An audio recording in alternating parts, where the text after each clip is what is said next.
Bonjour, c'est Alphonse Dongo, journaliste économique et financier. On va essayer, n'est-ce pas, de faire un mini-zooming sur la diplomatie économique. Elle est très importante aujourd'hui dans l'avancée de certains pays. Tenez, vous voyez comment, depuis l'arrivée de Trump, comment lui, il met en avant ce qu'on peut justement appeler la diplomatie économique, parce que qui parle commerce, parle et donc de la diplomatie économique. Et en ce qui concerne notre pays, le Congo-Brazzaville, on s'est doté d'un ministère de la coopération internationale.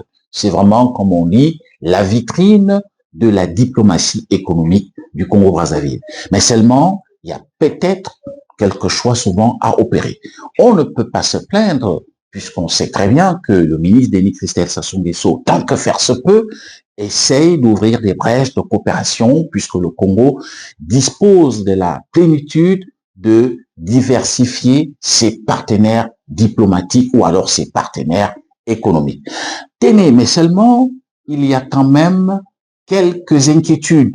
Je me souviens que lorsque le ministre de la coopération internationale, Denis Christophe Sassou Nguesso, s'est rendu au Japon en octobre 2024, eh ben, tout de suite, un diplomate chinois depuis Beijing et même un confrère de la presse chinoise, vous savez, je pratique la Chine depuis pratiquement 20 ans, je me suis fait quand même un petit carnet d'adresses en ma qualité de journaliste à presse économique.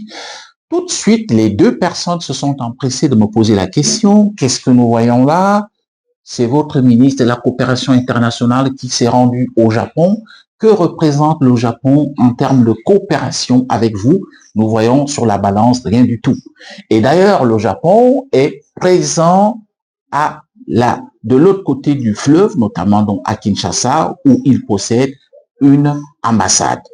Alors, j'étais dans l'incapacité totale d'y répondre, mais avec le recul du temps, je me suis donc rendu compte qu'effectivement, il y a une brèche de coopération qui s'est donc ouverte entre Tokyo et Brazzaville. La preuve, le ministre Juste Désiré Mondélé était récemment au Japon et il ne revient pas les mains vides puisqu'il ramène des engins d'une valeur de 800 millions de francs CFA. C'est le fruit justement de cette coopération qui a été ouverte. Je peux bien comprendre aujourd'hui pourquoi les Chinois ont posé cette question. Parce qu'on est dans un monde aujourd'hui, il faut savoir utiliser des canaux et il faut aller avec beaucoup de tact dans le cadre de certaines négociations. La Chine, il faut le reconnaître, et c'est certainement pourquoi cette question m'a été posée par un diplomate chinois depuis Beijing. La Chine est un pays qui entretient des relations depuis plus de 60 ans avec le Congo-Brazzaville. La preuve, du nord au sud, de l'est à l'ouest, on voit le saut qualitatif et quantitatif en matière d'infrastructures construites par la République populaire de Chine au Congo. Ce qui fait que il y a eu comme une grande transfiguration du Congo sur le plan des infrastructures construites par la Chine.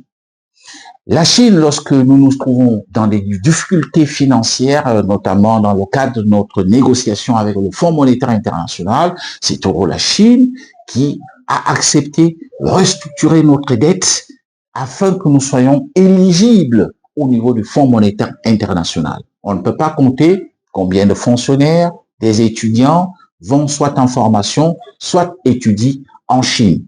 D'ailleurs, au-delà, si nous allons sur le plan tout à fait microéconomique, en coup d'œil, sur nos principales villes congolaises, vous voyez la Chine à pleine vue parce que vous avez des maisons, vous avez des magasins, vous avez des motos, vous avez presque tous les petits pans de notre économie, on voit la présence de la Chine. Et non, la Chine est aussi un pays, on le sait, qui n'est vraiment pas en odeur de sainteté, ou alors si vous voulez, qui n'est pas vraiment un pays qui entretient de très grandes relations avec le Japon. Le Japon est un pays, un allié inconditionnel des États-Unis d'Amérique dans la zone, c'est-à-dire là-bas en Asie. Et en même temps, le Japon ne cache pas son influence ou son soutien à l'île de Taïwan, qui se revendique, on le sait très bien, d'une certaine indépendance ou alors d'une autonomie. Et vous suivez l'actualité internationale, c'est un problème assez sérieux au niveau de l'Asie. Et la Chine, pour des raisons, pour l'élan de coopération que nous avons avec ces pays, je pense qu'il faut parfois aller avec tact lorsqu'il s'agit de prendre certains engagements au niveau de notre diplomatie économique. Et je vais encore vous faire une confidence. J'étais en Chine avant la tenue du sommet du FOCAC, invité justement par des lobbies chinois. Et nous avons pu visiter la Chine et je me souviens que des confrères chinois et même quelques autorités m'ont posé la question, pour vous, on vous lit beaucoup, on vous suit, qui peut être, après Macky Sall, celui qui peut présider au décideur du FOCAC? Alors, je leur ai dit, avec preuve à l'appui, en parlant du Cameroun, du Gabon, de la Côte d'Ivoire, ces pays, certains qui ne sont pas pro-chinois, ou alors pour telle raison, et je leur disais, il n'y a pas une autre personne qui est nantie d'une forte expérience et qui peut faire vraiment bouger les lignes et qui peut mieux gérer le FOCAC que le président Denis Sassou Nguesso.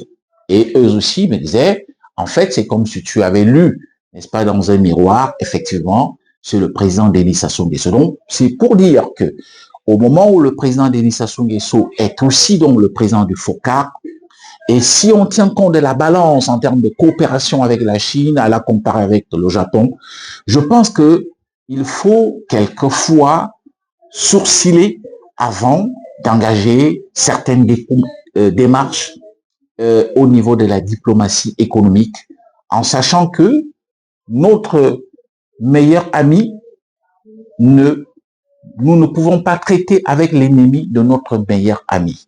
Alors, ce sont des choses, et les Chinois, c'est des gens, ils ne disent jamais franchement ce qu'ils ont au fond du cœur. C'est pourquoi on parle de secret à la chinoise, parce que ils vous donnent l'impression qu'ils sont là, mais parfois aussi, cela peut quelquefois refroidir, pourquoi pas, la coopération assez agissante que nous avons avec la Chine depuis 60 ans, cette coopération d'ailleurs qui a été érigée en modèle de partenariat.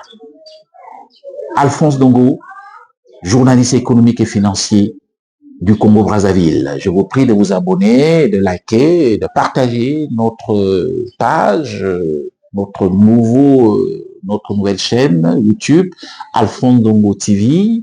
Vous y apprendrez davantage mieux sur l'économie, le commerce, les finances, le business et qu'en sais-je encore.